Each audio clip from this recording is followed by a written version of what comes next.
जो सबसे पहला चैप्टर आज आपको पढ़ाया जा रहा है, यहीं से आपको शुरुआत करनी है। चैप्टर का नाम है मैट्रिसेस। जो फर्स्ट और सेकंड चैप्टर है ये भी आपको नहीं करना है। सबसे पहले जो चैप्टर आपको करना है वो चैप्टर नंबर 3 करना है। इसका फर्स्ट सेकंड चैप्टर से कोई लिंक नहीं है, बिल्कुल अलग तरह का चैप्टर है। पहले आपने इसे 10th 11th स्टैंडर्ड पे पढ़ा भी नहीं है, बड़े ध्यान से इस चैप्टर को लेकर चलना है।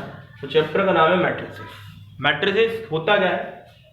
मैट्रिक्स एक ऑर्डर्ड रेक्टेंगुलर एरे होता है। Is an ordered rectangular array of number. मतलब इसमें एक रेक्टेंगुलर ब्लॉक के अंदर कुछ नंबर्स को लिखा जाता है। जैसे लिख दिया मैंने 1 2 3 4, मतलब कुछ भी नंबर्स हो सकते हैं। वो तो क्वेश्चन जब कराएंगे तो पता चलेगा आपको। 6 7 8 ये, ठीक है। तो एक रेक्टेंगुलर एरे के अंदर नंबर्स को लिखा जाता है, उसे किस नाम से जाना जाता है? मैट्रिक्स के नाम से जाना जाता है, ठीक है।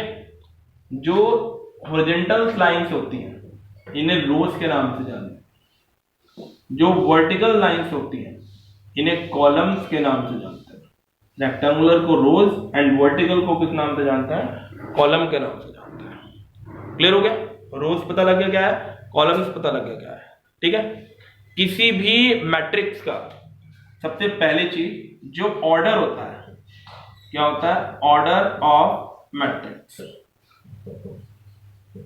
तो वो क्या होता है? Rho into column. क्या होता है? Rho into column. जैसे इसमें अगर आप देखो तो इसमें कितनी रो है? 3, और कॉलम कितने हैं? 4। तो इसका ऑर्डर हो गया 3 इंटू 4। पहले रो और फिर कॉलम, उससे उसका ऑर्डर बनता है 3 इंटू 4, ठीक है। और नंबर ऑफ एलिमेंट बताने हो तो कितने एलिमेंट है? 12 के। इससे भी पता लगा सकते हो। नंबर ऑफ रो को नंबर ऑफ कॉलम से मल्टीप्लाई कर दो, 3 4 जा 12, उससे भी पता लग जाता है। क्लियर हो गया? अब जो मैट्रिक्स होता है, रो कॉलम समझ में आ गया, लिखने का तरीका समझ में आ गया। मैट्रिक्स जो मैट्रिक्स होता है उसका स्टैंडर्ड फॉर्म होता है। ये चीज समझनी है, मेन चीज ये है, बाकी सब समझ में आएगा। ये चीज समझनी है, स्टैंडर्ड जो फॉर्म होती है किसी मैट्रिक्स को लिखने की, वही होती है AIJ। ये थोड़ा कम समझ में आता है किसी किसी को, पर आप ध्यान से फोकस करना, समझ में आता है। AIJ M ऑर्डर है, ये स्टैंडर्ड तरीका है। I जो होता है वो रो को रिप्रेजेंट करता है, J जो होता है वो कॉलम को रिप्रेजेंट करता है, M जो होता है वो नंबर ऑफ रो को रिप्रेजेंट करता है, और जो N होता है वो नंबर ऑफ कॉलम को रिप्रेजेंट करता है। सही है? अब मैं आपको देखो बना के दिखाता हूं। जैसे मान लो उसने कहा एक मैट्रिक्स बनाना है AIJ और उसका ऑर्डर है 3/4। कितने का बनाना है? 3/4 का बनाना है, मतलब 3 रो 4 कॉलम। तो कैसे बनाओगे? A11 सबसे पहले क्या आएगा? 1 1 फर्स्ट रो फर्स्ट कॉलम, ये मतलब होगा इसका। A12 first row second column, पहली रो चल रही है क्योंकि first row third column. A14 first row fourth column. A15 लेकिन 5 तो बनाने नहीं है, 4 का मतलब ये वाली जो वैल्यू हो यहाँ आएगी रो वाली, और यहाँ पे जो आएगा वो क्या आएगा? Column number. मैंने बताया ये रो नंबर को शो करता है, ये कॉलम को शो करता है। अब दूसरी रो शुरू हुई तो यहाँ 2 आएगा, पहले 2 1, फिर 2 2, सेकंड रो सेकंड कॉलम, 2 3 2 4। सही है? 5 तक जाना नहीं है क्योंकि कॉलम 4 ही बनाना है। 3 1 3 थर्ड रो फर्स्ट कॉलम, 3 2 3 3 और 3 4, ठीक है। अगर 4 रो होती तो मैं 4 1 4 2 4 3 लिखता।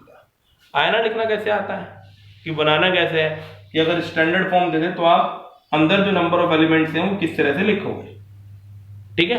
क्लियर हो गया? अब चलते हैं आगे की तरफ, आपको बताते हैं टाइप्स ऑफ मैट्रिसेस।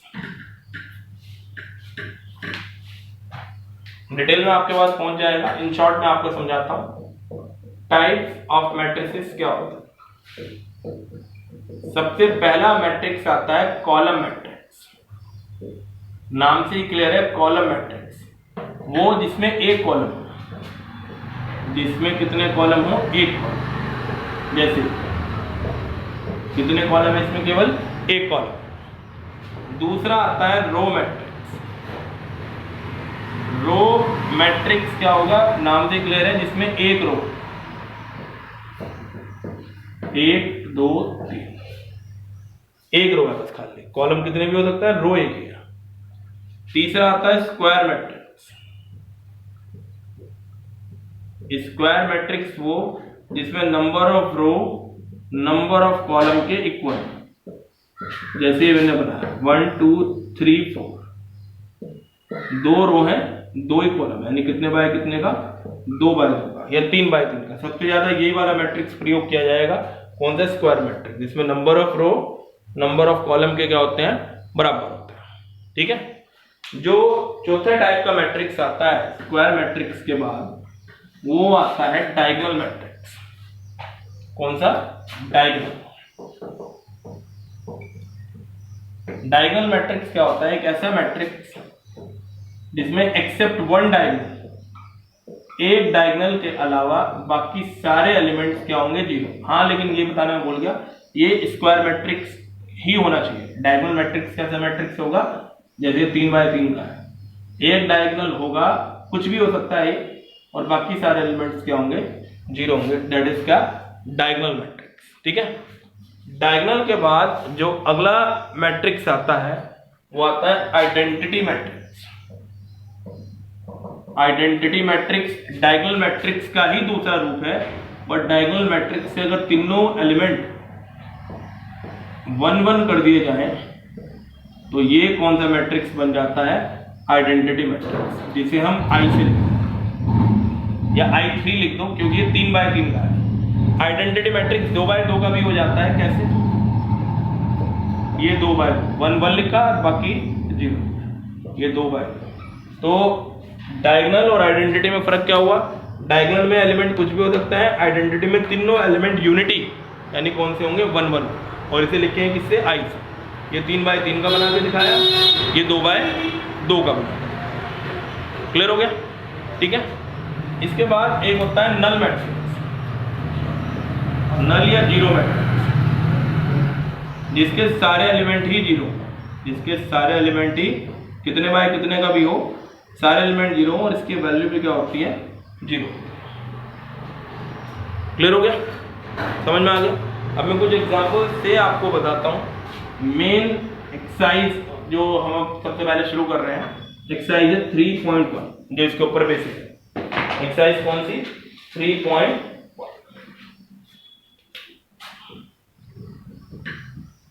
जैसे मान लो उसने कोई मैट्रिक्स का, जैसे इसमें पहला क्वेश्चन जो आप करोगे तो सिंपल है, आप करोगे पता लग जाएगा। सेकंड क्वेश्चन जो है उसमें इसने एक मैट्रिक्स के नंबर ऑफ एलिमेंट दे दिए 24, कितने दे दिए 24, और उसने पूछे इसके क्या क्या ऑर्डर हो सकता है। ऑर्डर का मतलब कितनी रो कितने कॉलम से आप मैट्रिक्स को बना सकते हो। तो ऑर्डर का मतलब यही है कि उनकी मल्टीप्लाई करके 24 बैठना चाहिए, जो भी ऑर्डर आप लोगे। तो जैसे 24 कैसे आ सकता है, 24 इंटू 1 या 1 इंटू 24, मतलब 24 रो 1 कॉलम, 1 रो 24 कॉलम, या 3 इंटू 8 या 8 इंटू 3। बस ये देख लो किसकी मल्टीप्लाई करके आ सकता है, 2 इंटू 12, 12 इंटू 2, 6 इंटू 4, 4 इंटू 6। तो ये पॉसिबल ऑर्डर बन सकता है इसके। ठीक है ना। जैसे इसने इसी में एलिमेंट दे रखा 13, तो 13 एलिमेंट के लिए क्या ऑर्डर हो सकता है, 13 इंटू 1, ये तो वैसे भी प्राइम नंबर है, और 1 इंटू 13, इसके तो 2 ही ऑर्डर हो सकते हैं, 13 इंटू 1 और 1 इंटू 13। क्लियर हो गया। जो मेन इसका सवाल है, ठीक है ना, जो थोड़ी सी अगर आपको करेगा प्रॉब्लम करेगा, बाकी साइज सिंपल है, वो मैं आपको बताता हूँ। जैसे क्वेश्चन नंबर 4 आप देखो, तो क्वेश्चन नंबर 4 में आपने बुक में देखो, 4th क्वेश्चन में उसने कहा है, स्टैंडर्ड फॉर्म यही है, आपको एक मैट्रिक्स बनाना है 2 बाय 2 का। तो पहले 2 बाय 2 का एक स्टैंडर्ड मैट्रिक्स आप लिखोगे, और स्टैंडर्ड मैट्रिक्स कैसे लिखोगे, जैसे मैंने आपको भी बताया था। कैसे, 2 बाय 2 है तो 1 1 पहली रो पहला कॉलम, 1 2 पहली रो दूसरा कॉलम, 1 3 पहली रो तीसरा कॉलम। और ये थोड़ी आएगा, 2 ही कॉलम तो है, फिर आएगा 2 1 second row first column, 2 2 second row second column. सही है। अब इनकी वैल्यूज निकाल लेंगे सबकी। निकालने के लिए वो लिंक यानी एक कंडीशन आपको जरूर देगा। जैसे तीसरा पार्ट में आपको बताता हूँ, सारे पार्ट एक जैसे ही हैं, कंडीशन अलग अलग है बस।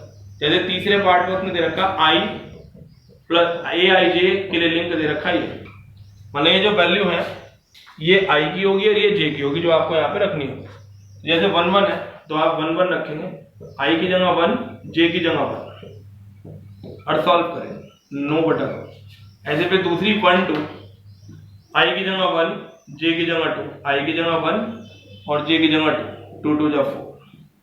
समझ में आ रही ना बात? 25/8। इससे देखो फिर नहीं भी समझ में आए तो 2 1, 2 1 का मतलब ये आई की जगह और ये जे की जगह, पहला आई होगा दूसरा जे होगा, ये आई की जगह और जे की जगह 1। 4 का स्क्वायर 16/2 8, 2 2 दोनों की जगह 2, यहाँ भी 2 और यहाँ भी 2, 4 और 2 6 का स्क्वायर 36/2 18। बस ये वैल्यू यहाँ पे सब्स्टिट्यूट कर दो, 1 1 की जगह कितना 9/2, जहां जो है वो वहीं रखना, 25/2 या ये 8 या ये 18। ऑर्डर कुछ भी हो सकता है, जिस जो भी ऑर्डर दिया उसके अकॉर्डिंग इसे बना लो और फिर वैल्यू उसको निकाल दो। ठीक है, और अच्छे से समझने के लिए एक पार्ट और बता देता हूँ, मतलब अगले क्वेश्चन भी इसी तरह का। अगला क्वेश्चन में मतलब जो पांचवा क्वेश्चन है वो आप देखो, जो 5th क्वेश्चन है इसमें क्या दिया हुआ है कि ए आई जे,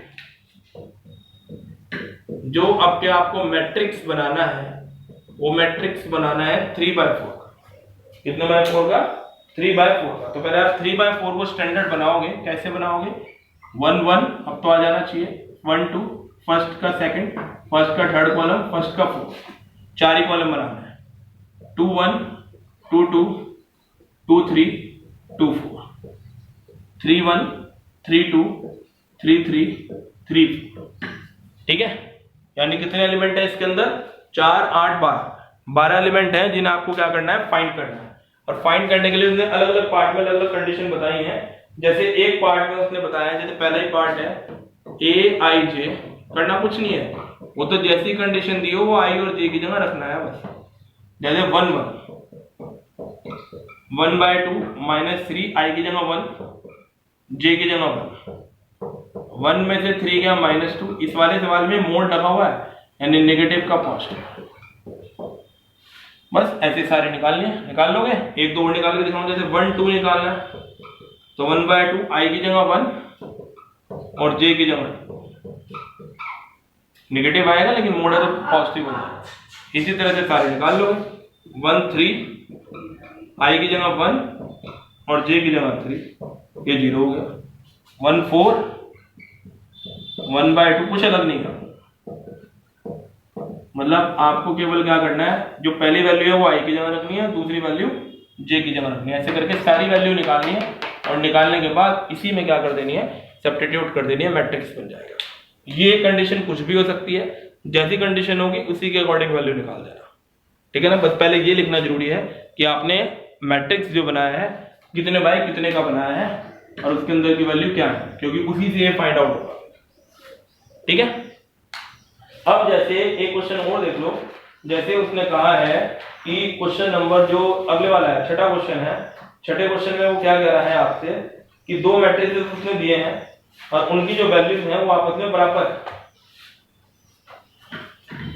जब भी दो मैट्रिसेस आपस में इक्वल होंगे तो ये ध्यान रखना है कि अगर दो मैट्रिसेस आपस में इक्वल हैं तो एलिमेंट जो उनके होंगे वो एक दूसरे के कॉरस्पॉन्डिंगली इक्वल होंगे। जैसे जो 6th क्वेश्चन का थर्ड पार्ट है, x + y + z, x + z, y + z। वैसे तो कॉलम मैट्रिक्स है, पर इससे क्या फर्क पड़ता है कि दो मैट्रिक्स आपस में बस इक्वल। तो बस ये याद रखना है कि जब दो मैट्रिक्स आपस में इक्वल होंगे तो उनका हर एलिमेंट आपस में बराबर होगा, यानी पहला एलिमेंट पहले वाले के बराबर होगा, दूसरा एलिमेंट दूसरे वाले के बराबर होगा और तीसरा एलिमेंट तीसरे वाले के बराबर होगा। ठीक है, अब इसके बाद आप इसे सॉल्व कैसे करते हो वो आपके ऊपर है। क्या इक्वेशन बनती है, कैसे उसे सॉल्व करना चाहिए, वो किसी में अलग तरीके से होगा, किसी में जल्दी हो जाएगा। जैसे मैं कैसे सॉल्व कर रहा हूं, x + z की वैल्यू मैंने यहां पर रख दी, x + z की जगह 5 + y = 9, तो y हो गया 9 में से 5 गए 4। y की वैल्यू मैंने इक्वेशन नंबर थर्ड में रख दी, तो 4 + z = 7, तो z की वैल्यू आ गई 3, z की वैल्यू यहां पे रख दी, x कितनी, x निकालना है, z की जगह 3, x + 3 = 5, x की वैल्यू आ गई 2। तो क्वेश्चन में